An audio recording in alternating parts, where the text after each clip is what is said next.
Welcome back to the deep dive. Our mission, to shortcut your path to being genuinely well-informed.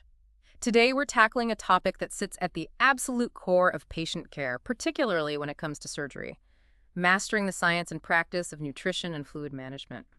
We've got a stack of material here pulled from a definitive surgical text, the kind of foundational knowledge the pros rely on every single day. This isn't about just getting the basics. It's about going deep enough to truly understand why things are done a certain way, like an elite professional would. Precisely.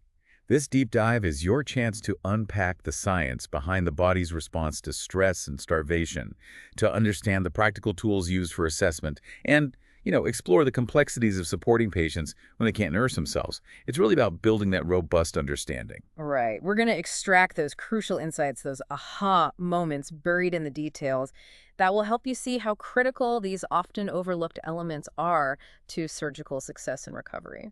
So if you're ready to build some serious expertise, let's unpack this. Let's do it. To kick things off, why is optimal nutritional status so incredibly crucial, specifically around the time of surgery? It feels like a fundamental building block. It really is fundamental.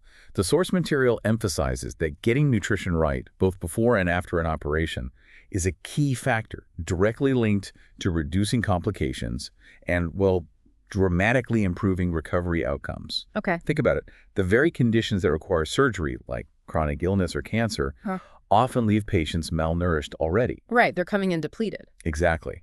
And overlooking that pre-existing deficit significantly ramps up surgical risk and handicaps the body's ability to bounce back. It's a two-way street. The underlying pathology messes with nutrition, and that poor nutritional state undermines the body's capacity to withstand the stress of surgery and heal effectively. And abdominal operations add another layer, right? Yeah. They can temporarily, or sometimes even permanently, interfere with the body's ability to absorb nutrients from food. That's a critical point highlighted in the source.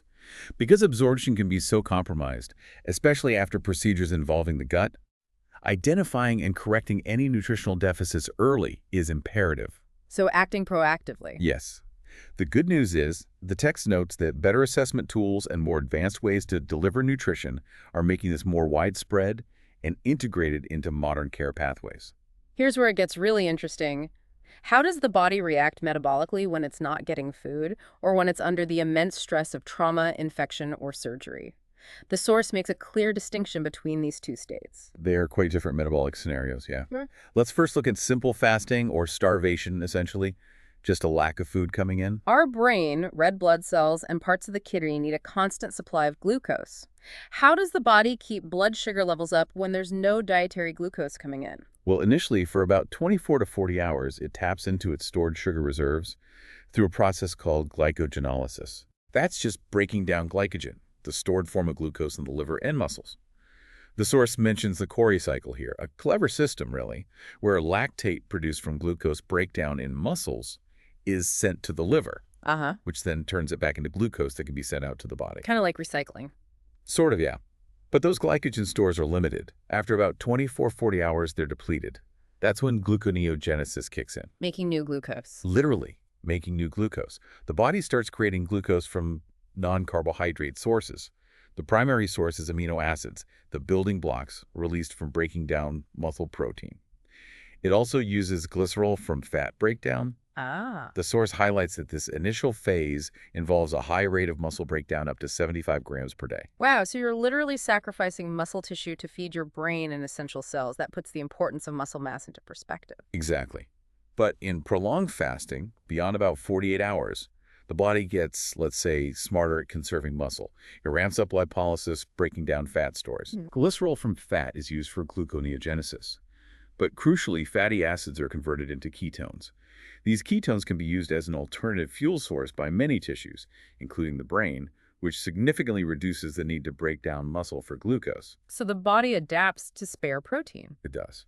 The source also notes that resting energy expenditure, essentially how many calories your body burns at rest, actually decreases in starvation, partly linked to a reduction in active thyroid hormone. Interesting. But even with this metabolic slowdown, there's still a significant daily glucose requirement, around 200 grams. Summary box 25.1 in the source really distills the key points of the starvation response. Low insulin, high glucagon, that initial glycogen breakdown, then protein breakdown for glucose, followed by increased fat breakdown and ketone production, and that important decrease in resting energy expenditure.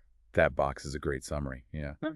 It captures the metabolic shift towards conserving protein and prioritizing fat as fuel when only energy intake is missing. But trauma, or sepsis, a severe infection, is a completely different metabolic scenario.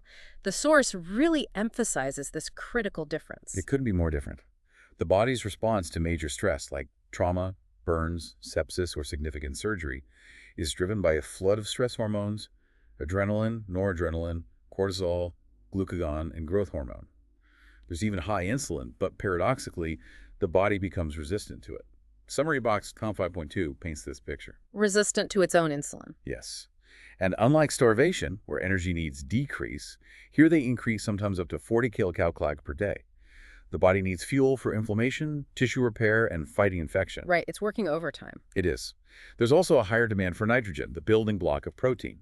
But the stress hormones cause persistent, aggressive protein breakdown, leading to a negative nitrogen balance. You're losing muscle and organ protein faster than you can build it, even if you try to provide nutrients. That sounds really detrimental. It is. And a crucial distinction. Adaptive ketogenesis, that ability to use ketones for fuel, can be impaired in severe stress, forcing the body to rely even more on protein breakdown for energy. You also see significant insulin resistance. The body's cells don't respond well to insulin, leading to high blood sugar, hyperglycemia, along with fluid retention and inflammation-related changes like low albumin. So surgery, especially major surgery, often throws the patient into this challenging state that combines a period of potential fasting before surgery with the full-blown stress response afterwards. Exactly. And that insulin resistance you just mentioned is a massive problem in the perioperative period. Why is that? The source explains that it's caused by both increased glucose production by the liver, gluconeogenesis, and, critically, reduced glucose uptake by peripheral tissues, particularly muscle. Okay. This reduced uptake happens because stress hormones and inflammatory mediators interfere with a protein called GLUT4, which acts like a door letting glucose into muscle cells. The door basically sticks shut. So the fuel can't get where it's needed. Precisely. This resistance means that even if you're providing glucose, the body continues to break down muscle protein for energy because it can't easily use the glucose being delivered. It sounds like pre-existing conditions would just make this whole picture worse. They absolutely do. The source specifically lists metabolic syndrome, diabetes, cancer, and obesity as conditions that significantly contribute to this perioperative insulin resistance. This is a big deal because increased insulin resistance around the time of surgery is strongly linked to a higher risk of complications, especially infections. What can be done to try and counter this specific problematic perioperative insulin resistance? Are there strategies? Yes, thankfully. The source highlights that understanding this response has led to key interventions incorporated into modern enhanced recovery pathways. These include giving patients a high-carbohydrate drink a couple of hours before surgery. I've heard of that. It helps improve insulin sensitivity before the stress response really kicks in. Minimally invasive surgical techniques, when appropriate, trigger a less intense stress response.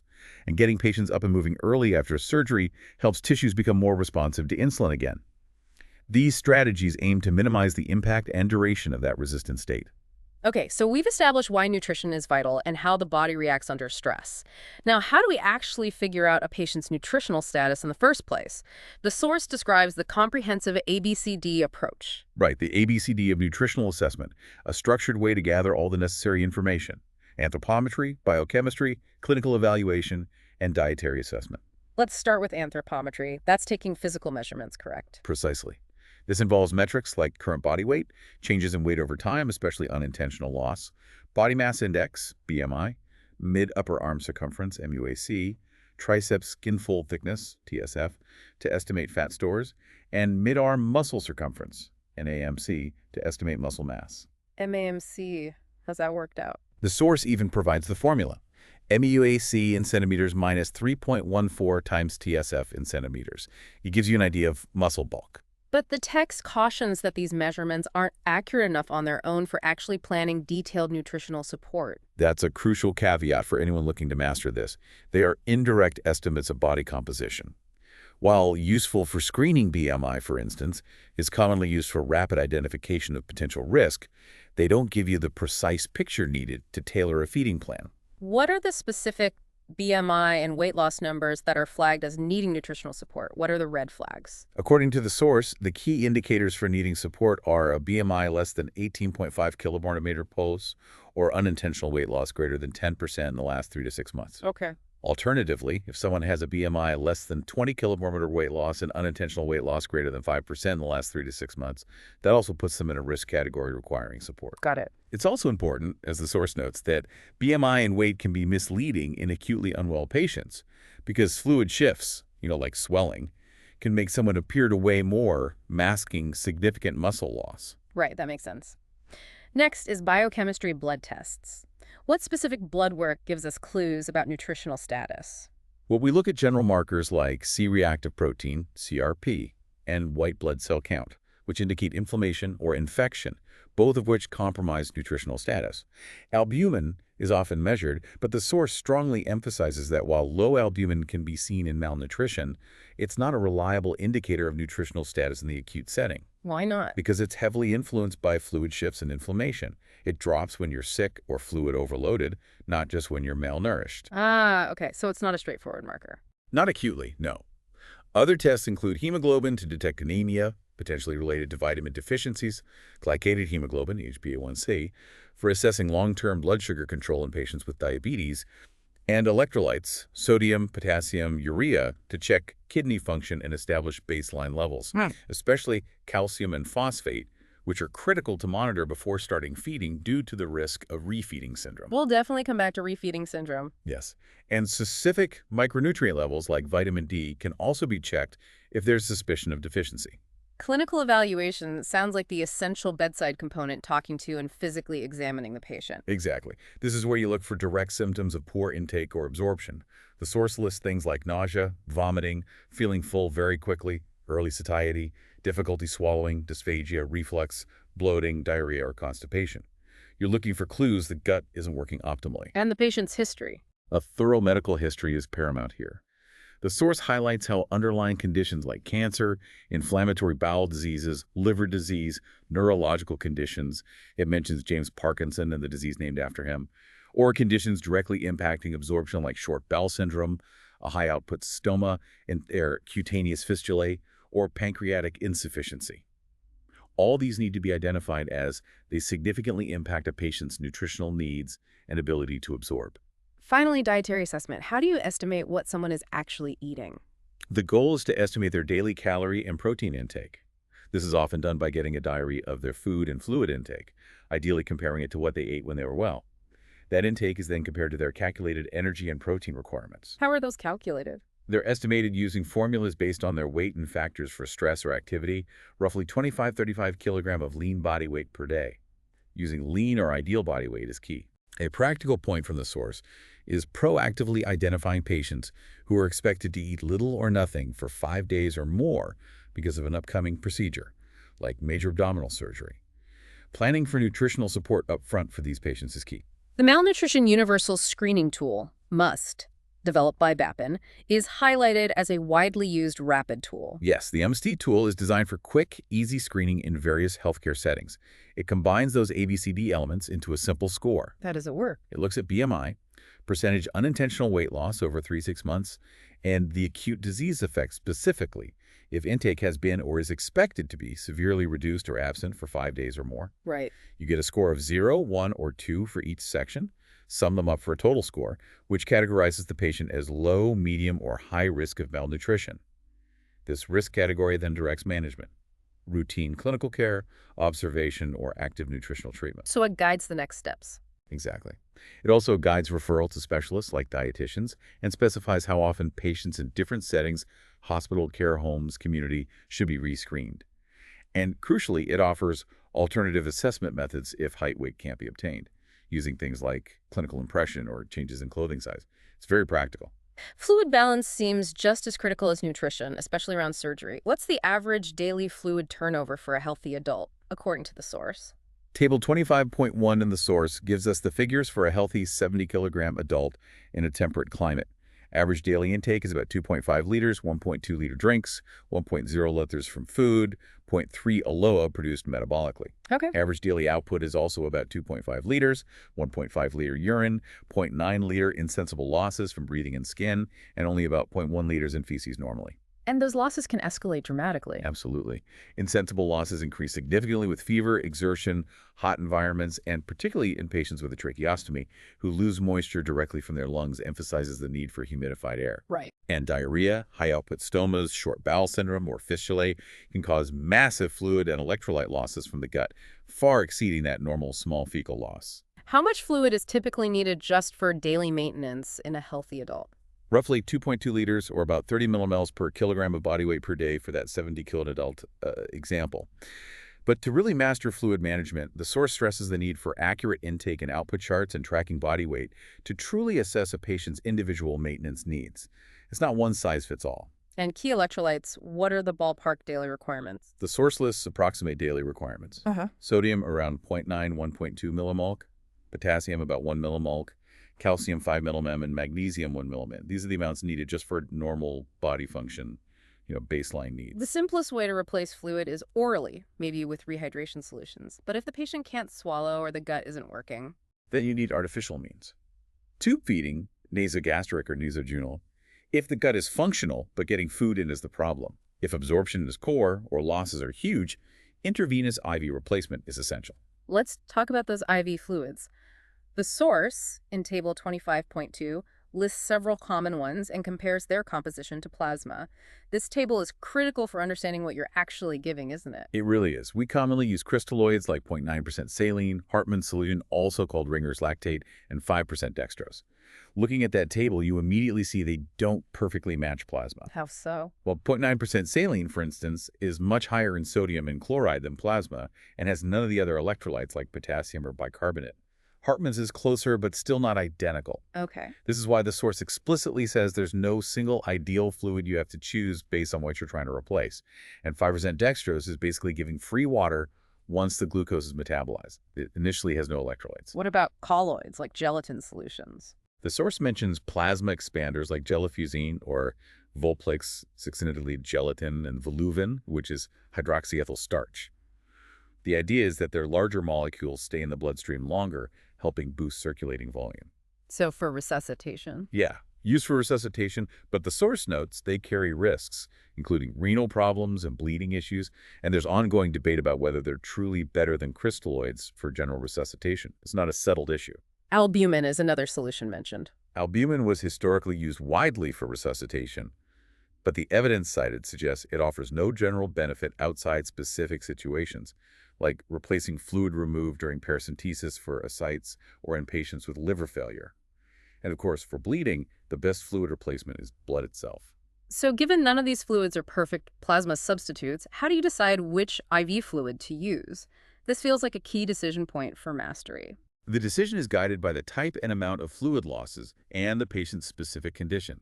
This means constantly assessing vital signs, pulse, blood pressure, central venous pressure if monitored to judge volume status. Checking how full the tank is? Exactly. Yeah. And meticulously tracking intake and output from all sources, urine, drains, fistulae, NG tubes, feces, and monitoring serum electrolytes and a hematocrit, the red blood cell concentration, to understand the composition of losses and the patient's overall balance. It's dynamic. Very dynamic. A fascinating detail from Table 25.3 is how different gastrointestinal secretions are.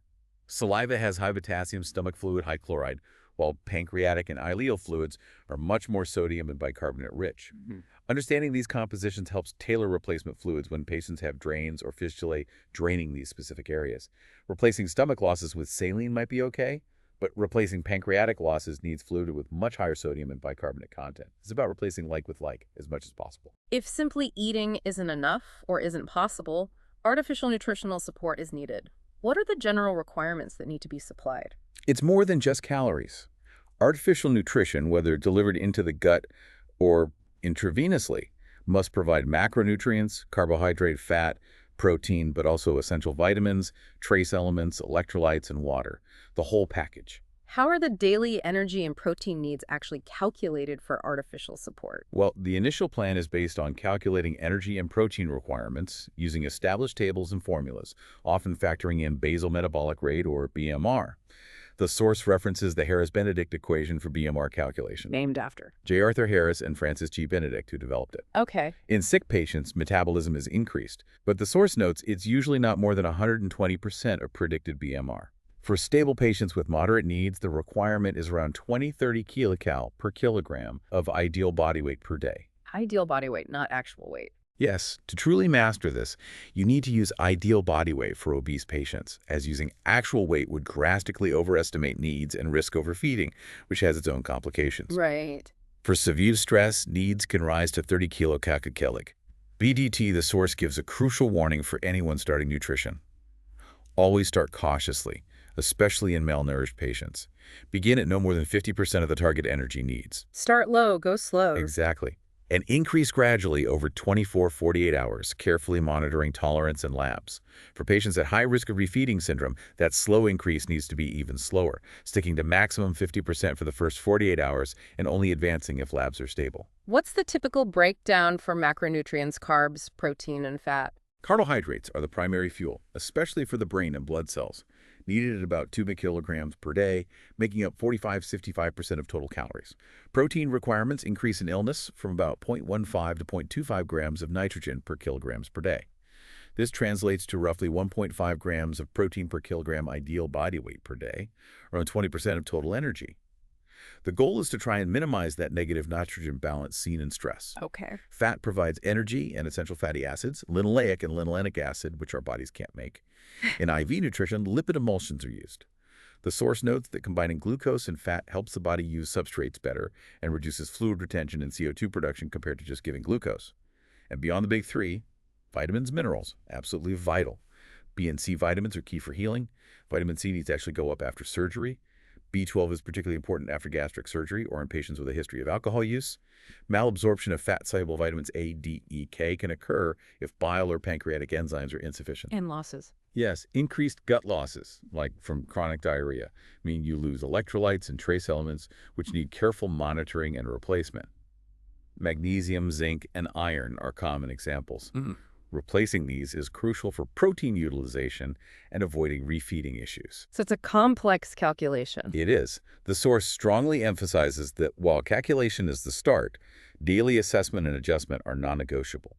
Overfeeding is a common complication. Regular biochemical monitoring is mandatory. Table 25.4 gives a recommended schedule.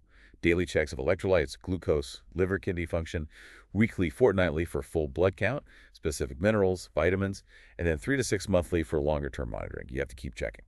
You touched on surgery impacting absorption earlier. What happens when a significant length of the intestine is removed, leading to short bowel syndrome? The intestine has an amazing ability to adapt after resection. The remaining part can increase its surface area and absorptive capacity. But the extent, and crucially, the site of resection, matter enormously. That's so. If just the initial part, the proximal jejunum, is removed, the lower small intestine, ileum and colon, can often compensate fully. Supplemental nutrition might not be needed long-term. Removing the ileum, however, is far more significant. The ileum is unique because it's where bile salts are reabsorbed and where B12 is absorbed. Right. Losing even 100 centimeters of ileum can cause steatorrhea, fatty, difficult-to-manage stools because bile salts aren't recycled, impairing fat digestion. This might be helped by medication that binds bile salts, but larger losses might require limiting fat intake. And it affects transit time, too. Yes, ileal resection also speeds up stomach emptying and transit through the remaining gut, leading to more fluid hitting the colon, causing diarrhea. What exactly defines short bowel syndrome, SBS? The definition used in the source is having less than 200 centimeters of remaining small intestine. The source notes its historical association with regional ileitis, first described by B.B. Crone. SBS results in significantly reduced ability to absorb nutrients and fluids, Leading to chronic diarrhea, malnutrition, and dehydration, though the severity varies depending on the remaining length and whether the colon is still connected. Are there different phases? Yes. There's an acute phase immediately after surgery, the first few weeks, with massive fluid electrolyte losses from the bowel, sometimes gastric hypersecretion, and potential kidney or acid-base problems.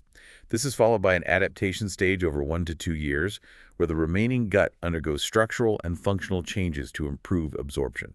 Can patients get off IV nutrition? Some patients improve enough to stop needing intravenous nutrition, but many will still need special diets, supplements, or medications. Intestinal rehabilitation programs focus on maximizing this adaptation. However, the source states that if someone is still dependent on intravenous nutrition after 3 years, weaning off becomes unlikely. Intestinal transplantation is an option for long-term dependence. What about very severe SBS, less than 100 centimeter? Patients with severe SBS, less than 100 centimeters of residual small intestine, face critical challenges. Their gut losses of water and electrolytes can exceed what they can take in by mouth, sometimes over 4 liters a day. Wow. And here is a critical counterintuitive point from the source, absolutely vital for mastering this. Drinking hypotonic fluids with low sodium concentration, less than 90 millimolar, can actually worsen dehydration. How can drinking fluid make you more dehydrated? Because the gut tries to balance the fluid. It sees this low sodium fluid and pulls sodium from the body's plasma into the bowel lumen to try and make it isotonic, and water follows the sodium. So you lose net sodium and water into the gut. That's huge. So what should they drink? Restrict those hypotonic drinks to less than 1 liter a day and encourage glucose saline solutions like oral rehydration salts, which are isotonic or slightly hypertonic, and promote sodium and water absorption. These patients need very careful fluid balance and often require PN plus extra IV fluids. So when is artificial nutritional support either feeding into the gut, enteral, or into a vein, parenteral, actually indicated? Who needs it? The source says you should consider it for any patient who haven't had adequate nutritional intake for 5 days or more.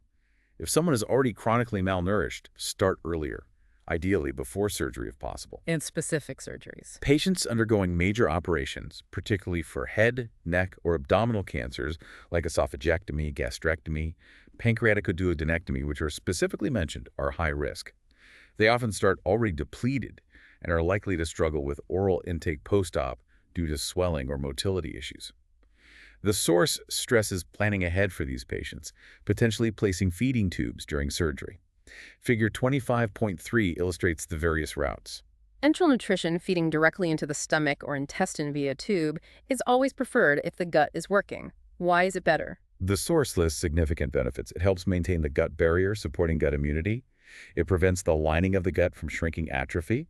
It's associated with fewer infections, better wound healing, and generally shorter hospital stays compared to feeding intravenously. And the method? Methods include oral nutritional supplements or various types of feeding tubes. Enteral feeds come in liquid formulas varying in calorie density, protein content, etc. Oral supplements are like concentrated nutrient drinks, useful for boosting intake or helping patients transition off tube feeds. Tube feeding is for when oral isn't enough or possible. Where do these tubes go? Tubes can be placed prepylorically into the stomach, like standard nasogastric NG tubes, sometimes called Ryle's tubes after John Alfred Ryle fine-bore NG tubes, or a gastrostomy tube inserted directly through the abdominal wall into the stomach. Or bypassing the stomach. Or they can go post-pylorically past the stomach into the jejunum, like a nasojejunal NJ tube or a jejunostomy tube placed directly into the jejunum. Post-pyloric feeding is useful if the stomach isn't emptying well. How is the feeding managed? Nutrition teams, including dietitians, plan the regimen, calculating needs, and, crucially, recommending a gradual increase in feeding rate to avoid metabolic complications.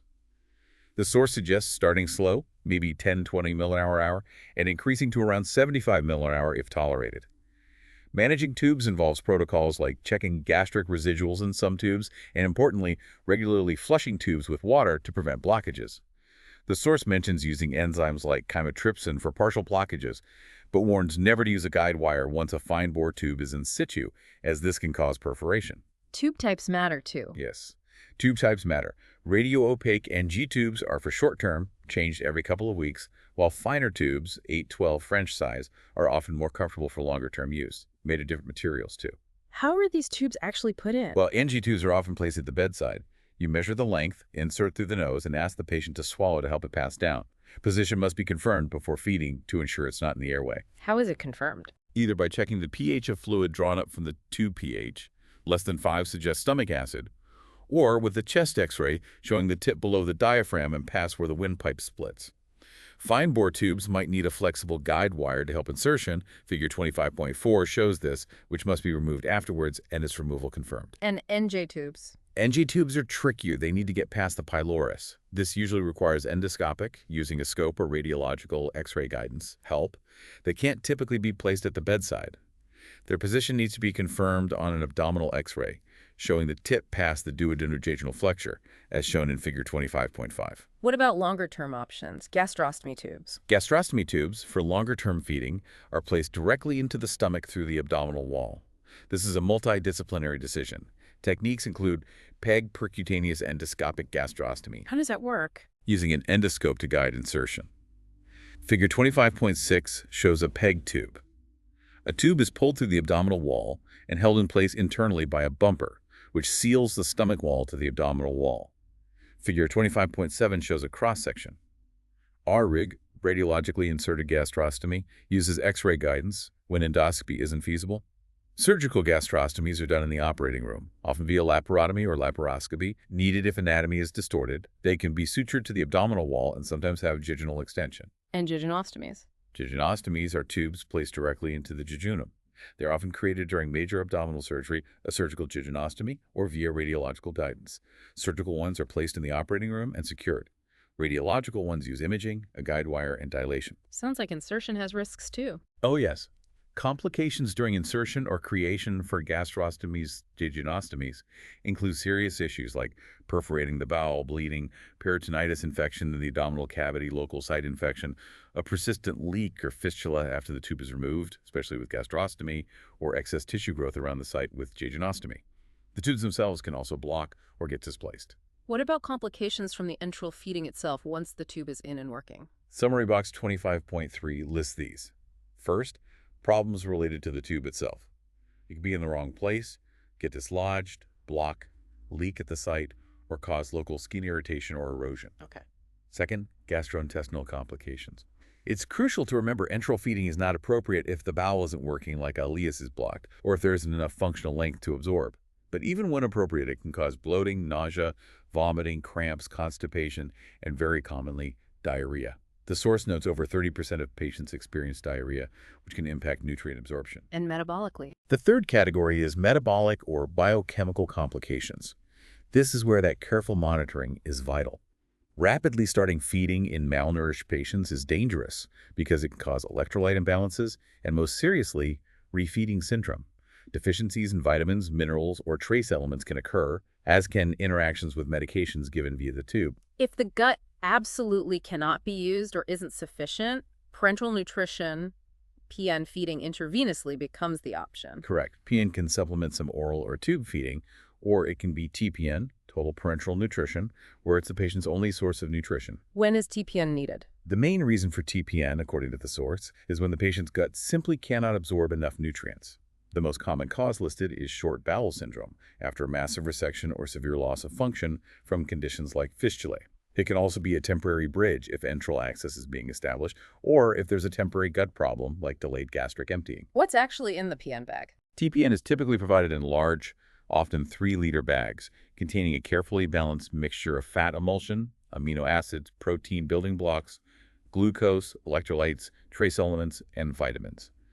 The balance between fat and glucose calories and protein content is critical to ensure the protein is used for repair and building, not just energy. Specific supplements. Yes, specific supplements are needed, like folic acid weekly, other vitamins daily, and vitamin B12 shots long-term, especially after gastric surgery. Phosphate must be included daily to prevent dangerous hypophosphatemia.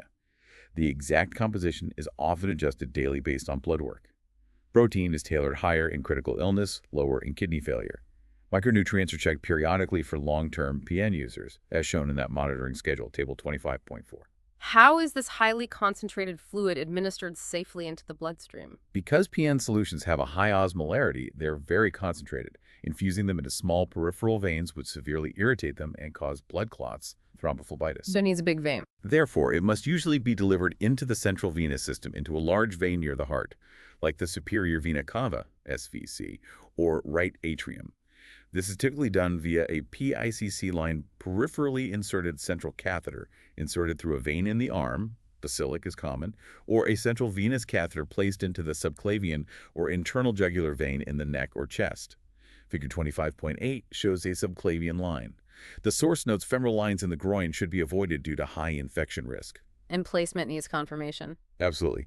After insertion, a chest X-ray is mandatory to confirm the tip is in the correct position in the lower third of the SVC or at its junction with the right atrium. Figure 25.9 shows correct placement visually. What about long-term PN? For patients needing PN long-term, the source mentions more permanent access, like implantable ports or Hickman lines, named after Robert O. Hickman. These are tunneled under the skin before entering a large vein, offering more security and lower infection risk with proper care. Can peripheral veins ever be used? Peripheral veins can be used for PN for very short periods, less than 14 days, if the solution's osmolarity is kept lower and pH is neutral, but the risk of thrombophlebitis is still high, requiring frequent changing of the cannula. It's not ideal. Any other practical points for PN? A few important ones. PN bags must be covered during infusion because some vitamins degrade in light. Any unused PN left in the bag after 24 hours is discarded. The volume infused must be carefully added to the patient's fluid balance chart. And when enteral intake picks up, PN is gradually reduced stepwise withdrawal rather than stopped abruptly. And the risks and complications associated with PN. This also seems like a complex area requiring expertise. It is. Summary box 25.4 details these, broken down into insertion, line, and metabolic complications. Insertion risks? Insertion complications. The most common is a pneumothorax puncturing the lung when inserting a central line, particularly via the subclavian route, occurring in 0.51% of cases. It needs a chest drain to manage. Misplacement of the catheter tip is another risk, diagnosed on that required post-insertion chest X-ray. Line complications sound serious. Sepsis. Line complications. Sepsis infection in the bloodstream is a major life-threatening risk, occurring in up to 15% of patients on PN. Strict aseptic technique during all line care is absolutely essential. The site needs daily checks. If line sepsis is suspected, blood cultures are taken from the line and a peripheral vein, the PN is stopped, and typically the line is removed and antibiotics started if infection is confirmed. The source also notes fungal line infections can be associated with eye inflammation, uveitis, and heart valve infection, endocarditis. What about clots? Line thrombosis, blood clot in the vein with the line, is also not uncommon and can be serious, leading to blockage of the SVC or blood clots traveling to the lungs, pulmonary embolism. Management involves anticoagulation and sometimes procedures to dissolve or remove the clot. Line blockage is frequent but often preventable with regular flushing and using dedicated lumens for PN. Partial blockages can sometimes be cleared with special solutions like heparin saline or thrombolytics. Okay, now the metabolic complications. You mentioned refeeding syndrome earlier as being critical. Yes, metabolic complications are numerous and require vigilant monitoring. Refeeding syndrome.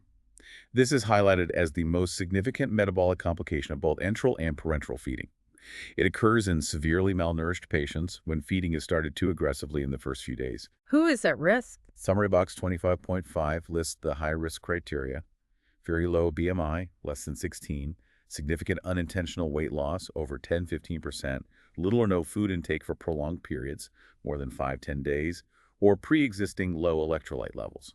History of alcohol misuse, certain medications, and conditions like cancer or chronic illness also increase risk. What actually happens in refeeding syndrome? The core problem is hypophosphatemia, low blood phosphate.